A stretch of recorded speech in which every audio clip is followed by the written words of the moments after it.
What's going on, guys? I am Toxic Jordan. Welcome back to the channel. So today we are going to be taking down stage 2 of the 8th anniversary battle here. So let's go ahead and dive in and check out the missions here.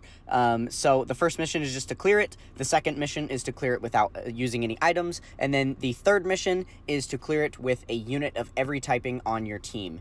So that is the type of team that we have built here. And as you can see, we are using the 2nd anniversary LRs on the team. Or not LRs, I guess they're just the headlining units, right? Because they weren't doing LRs yet at this point.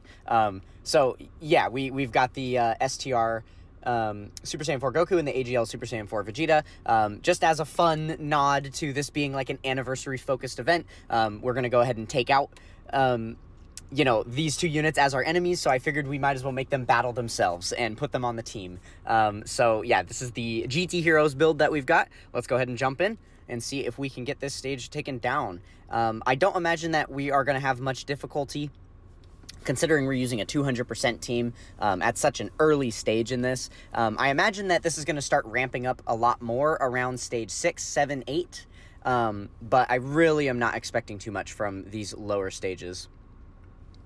So I mentioned in the, you know, the first part, when we were taking on the first stage, that I have already beat all of these events on JP, so I have a little bit of an idea, of how, you know, how these events are operating and like kind of the difficulty scale.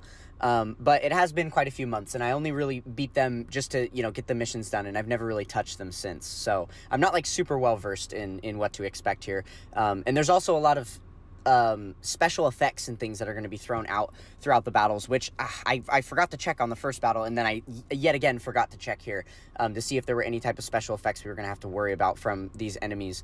But yeah, so there are quite a few special effects that we're going to be seeing throughout the course of these battles, and I really don't remember what any of those are.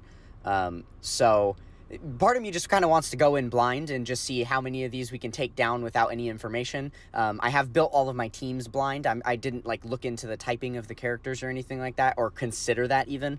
I mean, I suppose that is especially moot. There's not really too much of a point to doing that, because you have to build like a full rainbow team anyway, like, you know, with units of every type on your team. So you can't really factor in your team build based on like the typings you're going to be facing off against. At least not until you get to like the much later ones, where they change up the way that the missions work. And I think a lot of them are going to have you like force you to clear the event twice anyway, because you have to go on 2 different paths to fight different enemies. So, you know, obviously you can go in there with the full, you know, like unit of every type team on the first try, and then you can go in without that on the second try. That would be the only time that that's really relevant, right? Okay, I guess we'll leave the rotation like this. This is probably fine. I'm curious. I'm sure we have a lot of links. Oh, yeah. Okay, all 7 links active. That works. Wonderful.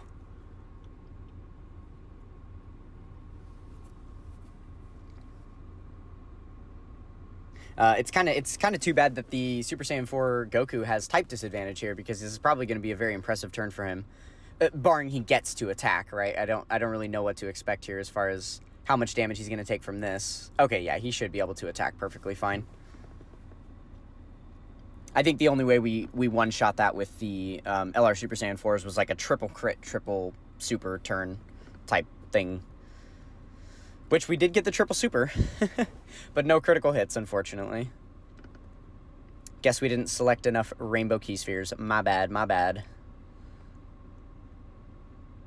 All right, 7.3.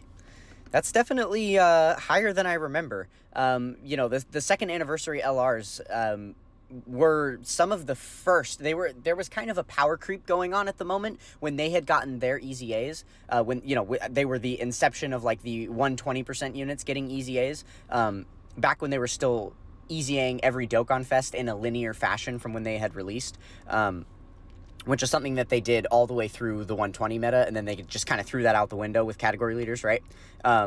So, yeah, but they had massive power creep at that point when they got their easy A's. So they were like 2 of the best units in the game, very handedly, which obviously went out the window pretty quickly after that, because the game just went through a really big power creep meta that kind of left those units in the dust. But for a little while there, they were actually really, really impressive. And I think as far as their damage numbers, comparative to a lot of other, Dokkan Fest units of their time, they are still, like, much more impressive.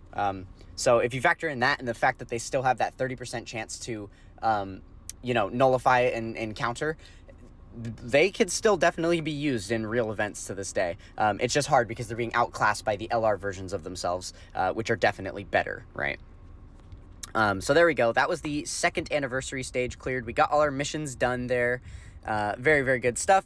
And we get another set of amazing anniversary equips that I am very, very excited to put on my units. So thank you guys so much for watching. Don't forget to check out the Discord, link in description. That's going to do it for this one, and I will catch you guys next time. Peace.